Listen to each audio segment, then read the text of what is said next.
Na alegria do Espírito Santo, nós saudamos a você que nos acompanha no programa Ponto de Encontro desta 27ª Semana do Tempo Comum, aqui pela TV Canção Nova Rio Grande do Sul e também pelas redes sociais da nossa Diocese de Caxias do Sul. Obrigado a você pela sua audiência, pela sua companhia, nesta que é a nossa revista semanal com notícias, informações, a vida da nossa Diocese de Caxias do Sul. No Ponto de Encontro desta semana, você vai saber um pouco mais sobre o restauro do órgão de tubos da paróquia São Pedro de Garibaldi, a bênção aos animais por intercessão de São Francisco de Assis, no dia 4 de outubro.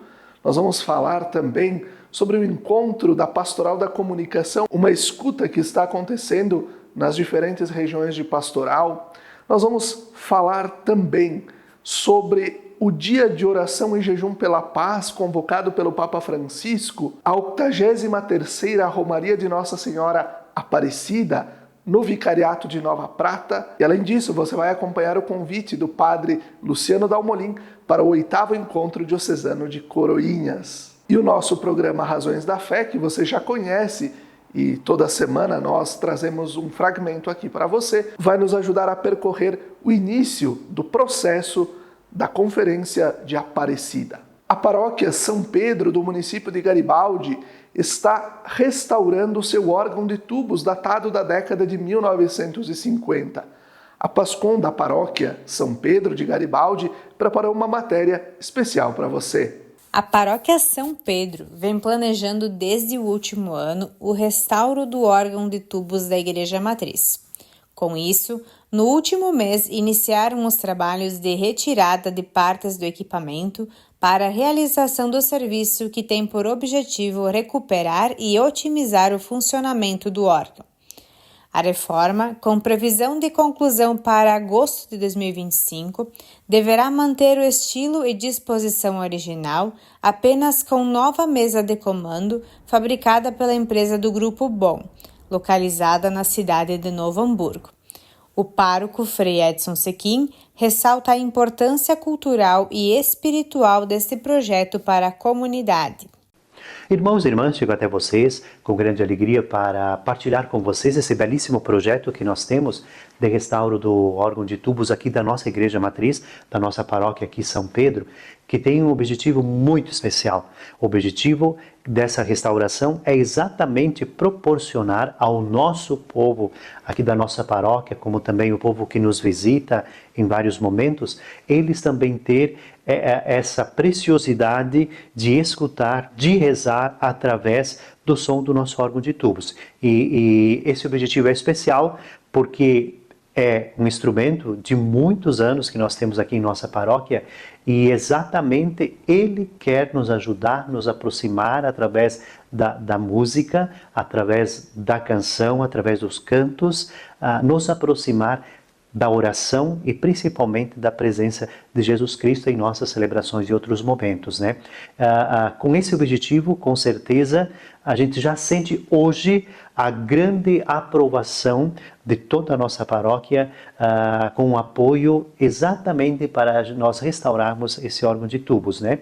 E você que está nos acompanhando também, não deixe para depois. Quando tiver restaurado, venha nos prestigiar com a sua presença também, rezar, cantar, celebrar conosco, sentir um pouquinho dessa emoção que nós sentimos quando nós escutamos o som desse órgão. Inaugurado em 4 de fevereiro de 1951, o instrumento foi fabricado no ano de 1950 por Edmundo Bom em Novo Hamburgo e faz parte dos 3 únicos órgãos deste modelo presentes no estado.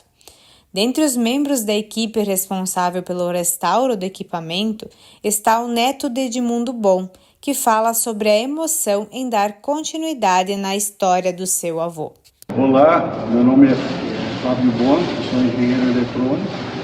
Eu fabrico e represento os órgãos do meu avô. Esse é um órgão de tubos feito em 1950. E eu tenho muito orgulho que meu avô foi o maior organeiro da América do Sul. Ele chegou a fazer 100 órgãos desse tipo, assim, tubular, e fazia 20 harmônios por semana. Foi a maior empresa que tinha na América do Sul.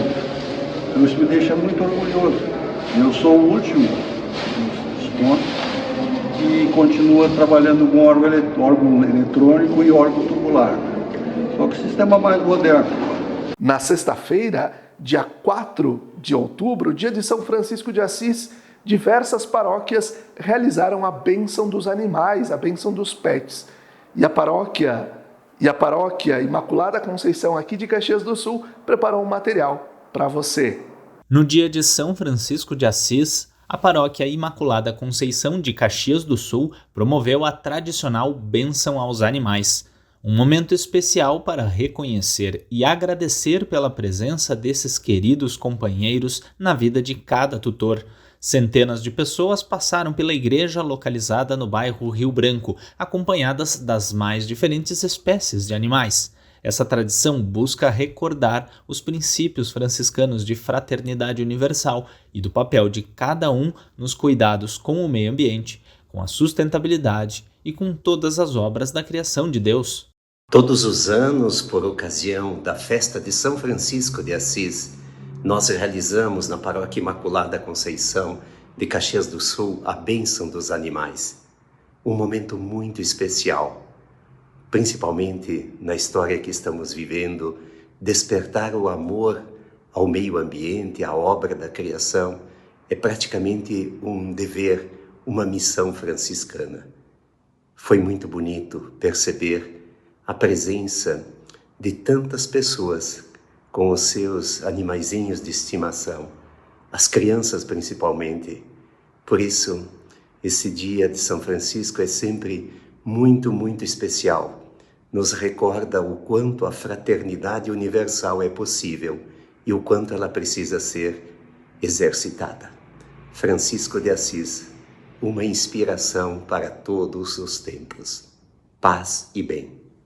Em outras cidades da diocese também aconteceu a bênção aos animais no dia de São Francisco de Assis. Na Catedral Diocesana de Caxias do Sul, paróquia Santa Teresa d'Ávila, a atividade aconteceu na parte da tarde do dia 4 de outubro. Também a paróquia Nossa Senhora de Lourdes e Flores da Cunha celebrou a bênção aos animais, além da paróquia São Francisco de Assis de Monte Belo do Sul. No sábado, dia 5 de outubro, aconteceu o quinto de uma série de 7 encontros para escutar a realidade da comunicação na Diocese de Caxias do Sul.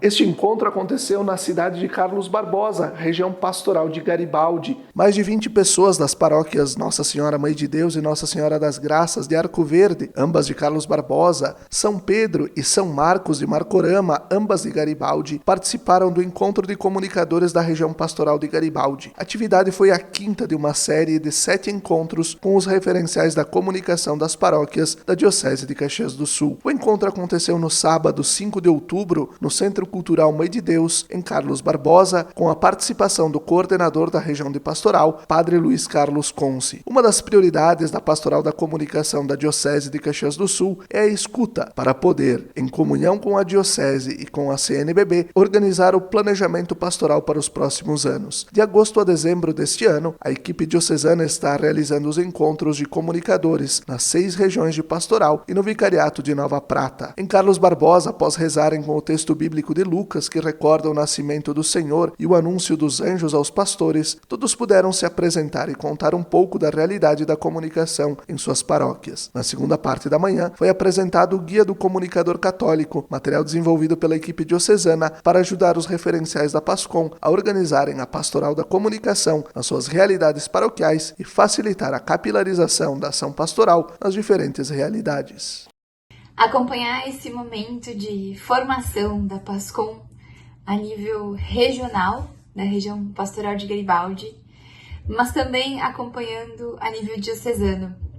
Tem trazido muitas certezas de que a gente está conseguindo traçar um rumo certo, dando orientações para as pessoas que estão à frente das mídias, das redes sociais, das nossas paróquias, das comunidades. Tem sido um movimento em que a gente compreende o quanto as pessoas necessitavam desta formação, desta informação. E através do guia prático que elaboramos, a gente consegue chegar nessas pessoas de uma forma mais fácil, mais facilitada, em que elas conseguem ver, visualizar de uma forma prática todo esse guia para poderem implantar.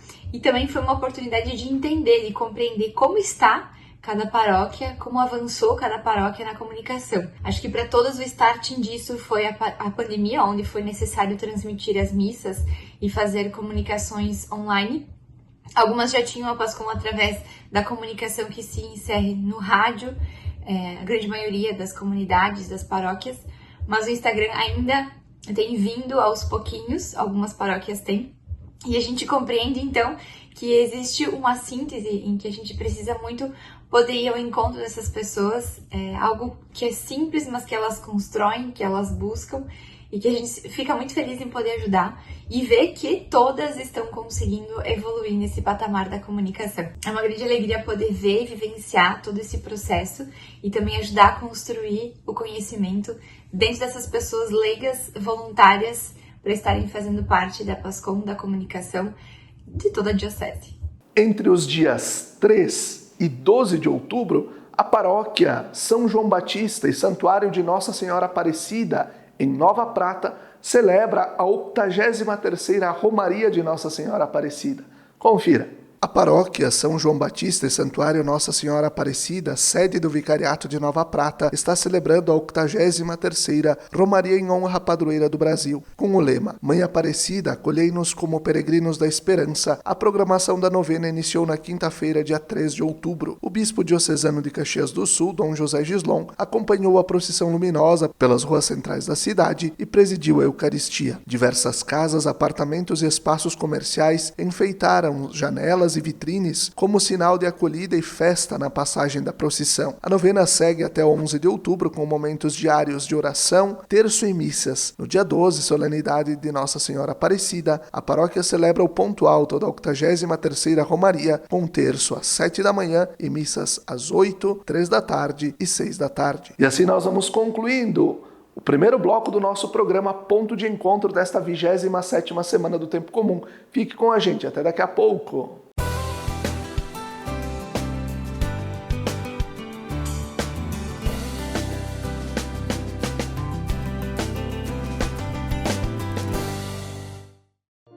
Lembrai-vos, ó Puríssima Virgem Maria, que jamais se tem ouvido que deixasseis de socorrer e consolar a quem vos invocou, implorando a vossa proteção e assistência.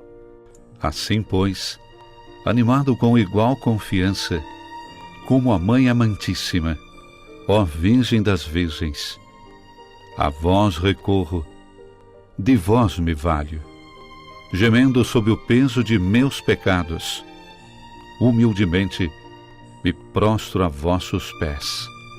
Não rejeiteis as minhas súplicas, ó Virgem de Caravaggio, mas dignai-vos de as ouvir propícia e de me alcançar a graça que vos peço.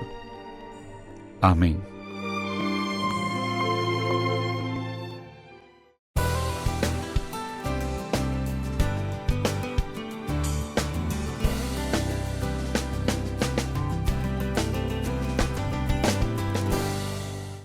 Estamos de volta com o segundo bloco do nosso programa Ponto de Encontro desta 27ª Semana do Tempo Comum, aqui pela TV Canção Nova Rio Grande do Sul e pelas redes sociais da nossa Diocese de Caxias do Sul.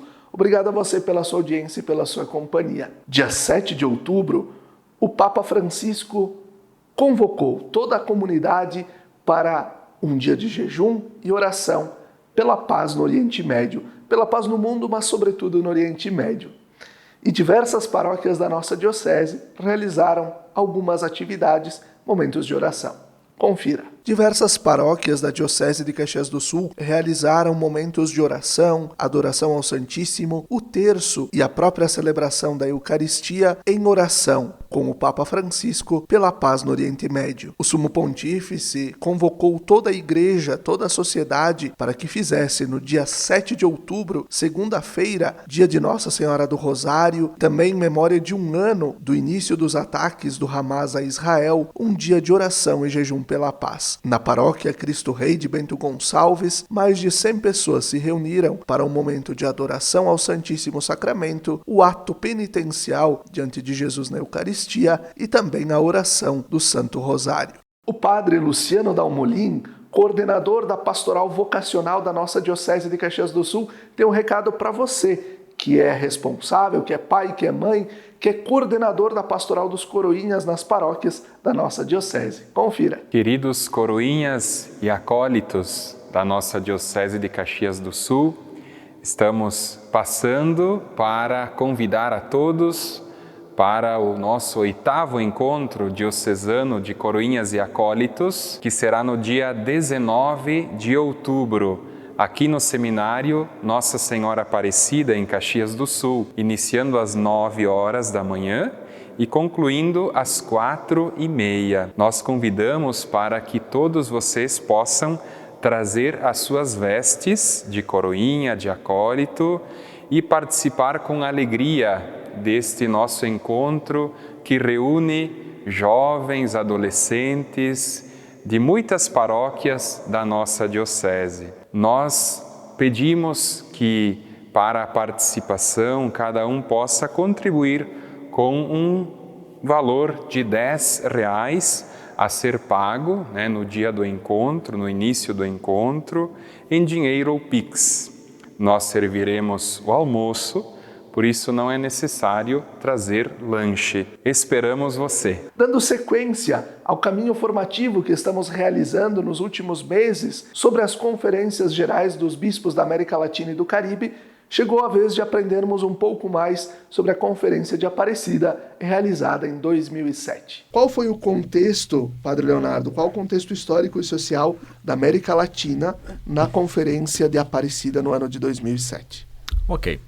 Quando nós falávamos no último encontro que tivemos aqui sobre Santo Domingo, talvez nós não tenhamos dito, mas Santo Domingo acontece logo após o processo de redemocratização da América Latina, Quer dizer, nós vivemos por muitos anos, quase toda a América Latina, sob ditaduras militares, e Santo Domingo acontece praticamente logo depois deste processo. Nós temos a queda do Muro de Berlim, enfim, o término da União Soviética, tudo vai acontecendo naquele período ali. Nós já estamos, então, no período de Aparecida, com uma democratização ou com uma sociedade democrática muito mais estabilizada, Mas nós vemos algumas crises já nesse período também, não diria de democracia, mas diria de cansaço daquilo que é o cenário político até então. Nós temos a nível eclesial uma mudança no rosto religioso da América Latina e de modo particular para nós do Brasil. Por que digo mudança? Porque existem dois processos a nível cristão, no mundo cristão, em relação à questão da vinculação religiosa. Na Europa, por exemplo, nesse período de Aparecida, mas também ainda hoje, nós temos aquilo que nós chamamos de abandono da fé por conta do processo de secularização muito acirrado, ou seja, as pessoas estavam e ainda estão deixando a vinculação com as comunidades religiosas tradicionais, tanto católicas como também as comunidades, pensemos, vindas da Reforma, luteranos, anglicanos. Há um esfriamento na fé. Isso continua. Nós já estamos vivendo isso no Brasil e continuamos vivendo isso. Então a Aparecida já trabalha um pequeno abandono da fé, só que no Brasil há uma diferença em relação à Europa. Na Europa as pessoas deixam a fé e simplesmente não creem mais nada. Na América Latina e no Brasil nós temos uma migração do rosto de fé católico para um rosto de fé que nós chamaríamos de evangélico, genericamente falando, e talvez mais precisamente neopentecostal, o crescimento das igrejas neopentecostais. Então a Aparecida já percebe isso, percebe também, de certa maneira, um abandono das tradições religiosas populares e, portanto, vai falar um pouco disso também, a questão da religiosidade popular, que depois, hoje Francisco trabalha muito, bate muito nessa tecla. Então o contexto nosso é um contexto de certa estabilidade democrática, de certa maneira também estabilidade financeira, é um período economicamente mais estável no Brasil naquele momento, Depois nós teremos uma crise mais para frente, em 2013, mas até ali nós temos um crescimento econômico relativamente grande, interessante, e nós temos esta migração de rosto religioso. A Igreja Católica percebe que ela está em decréscimo, né? Quando a primeira conferência foi convocada em 55, ali nós ainda éramos mais ou menos 90% da população, nós católicos, né? Nós não temos os dados de hoje, de quanto nós somos hoje no Brasil, né? Talvez hoje nós sejamos 50% ou um pouquinho menos de 50%. Ali no período de Aparecida nós éramos em torno de 60% da população, né? Então nós estamos já percebendo naquele período um desgaste das formas católicas tradicionais como nós as conhecíamos, né? É claro que nós temos também ali, a nível de magistério, de teologia latino-americana, uma certa sistematização muito maior do que tínhamos em 92 com Santo Domingo, né? Mas nós também temos, naquele período, crescimento na Igreja Católica do pentecostalismo católico, né? Ou seja, o pentecostalismo não cresce apenas no veio evangélico, cresce também no mundo católico, e em 2007 isso já é muito claro. Quer dizer, a ideia de que comunidades católicas também estão se pentecostalizando. Então é um contexto, eu diria, pluridimensional, como é que eu posso usar uma expressão mais simples, com muitos rostos para a Igreja Católica naquele momento.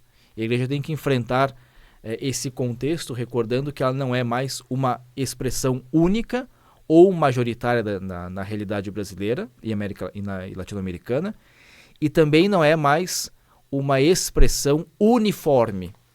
Ela é um conjunto de expressões, porque ela já não é mais apenas uma forma católica única, mas várias formas católicas no mesmo período.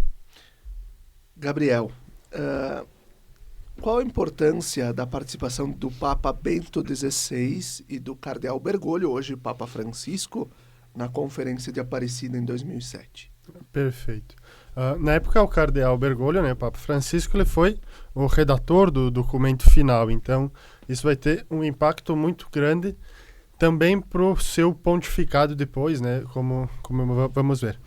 Mas sobre o Papa Bento XVI, a gente vê na história da conferência, havia um certo receio quanto às posições que ele tomaria, né? Porque a gente sabe que o Cardeal Ratzinger era uma figura, né, considerada por alguns grupos conservadora dentro dos círculos eclesiais, e se havia essa desconfiança sobre o tom que ele adotaria para a conferência. Mas o discurso dele, da abertura da conferência, ele foi muito feliz, digamos assim, em linha com aquilo que vinha das nossas conferências do episcopado anterior. Eu até trouxe aqui alguns elementos desse discurso que eles vão ser importantes para dar o norte para essa conferência. Claro que tinha sido feitos os documentos de trabalho, já tinham sido pensados, já tinham sido realizados, mas mesmo assim os bispos tinham essa apreensão com relação à figura do Papa Bento XVI, né? Vamos pensar que a Aparecida foi uma conferência pensada por João Paulo II, ela é germinada, digamos assim, por João Paulo II, pois ele vem a falecer, o Papa Bento XVI é eleito, o Ratzinger é eleito Papa, e é ele quem assume, digamos assim, também a conferência na função que ele exercia de Papa. Mas o discurso dele traz alguns elementos que são importantes. Eu trouxe aqui. O primeiro é que ele retoma a opção preferencial pelos pobres como uma opção cristológica. Quer dizer, é parte do ser cristão a opção preferencial pelos pobres. Por quê? Porque é uma opção do próprio Jesus Cristo, né? Então, ele fundamenta ou ele reforça essa ideia a partir de uma ideia cristocêntrica, né? A opção preferencial pelos pobres, ela é cristocêntrica. Isso também vai legitimar a Aparecida a retomar essa ideia, a retomar esse conceito e esse pensamento. Pois o Papa Bento XVI vai dizer ali que a inculturação é a evangelização, ou a evangelização é a inculturação da fé, que não é uma apropriação cultural, como nós falávamos, né, quem ouviu o último programa sobre Santo Domingo. Depois o Papa vai trazer também que só em Cristo a Igreja encontra vida plena e força para atuar no mundo. É a ideia de que, por mais óbvia que seja, né, Cristo é o centro da igreja e é a força que motiva a caminhada eclesial. E a vida em Cristo não é fuga da realidade, mas é o que funda a realidade. E isso também me parece que vai poder legitimar de novo a retomada e o uso do método ver, julgar e agir, né? A olhar o mundo a partir de onde se está, ou dito de um modo mais direto, né? Construir um pensamento, uma teologia a partir do chão que se pisa. E a Aparecida retoma isso. E só um detalhe para o Papa Francisco, na época cardeal Bergoglio, ele vai dizer que foi muito importante o local no qual a conferência foi realizada, que foi Aparecida. Porque diferente das outras conferências, a Aparecida foi realizada num lugar de peregrinação, num lugar que os bispos, os pastores e os teólogos também, quem estava pensando e ajudando a elaborar a conferência, pôde estar em contato com o povo de Deus que ali estava. E o Papa, em entrevistas até recentes, ele vai dizer o quanto isso foi importante para perceber aquela fé simples, aquela fé do povo, para entender aquilo e como foi importante para os pastores terem esse olhar sobre os seus fiéis que ali estavam. E assim nós vamos concluindo mais um programa Ponto de Encontro, agradecendo a você pela sua audiência e pela sua companhia. Se você nos acompanha nesta quinta, fica com a adoração ao Santíssimo ao vivo do Santuário de Caravaggio. E se nos acompanha no domingo, fica com a transmissão também ao vivo da Missa de Caravaggio. Até a próxima semana, até o próximo Ponto de Encontro.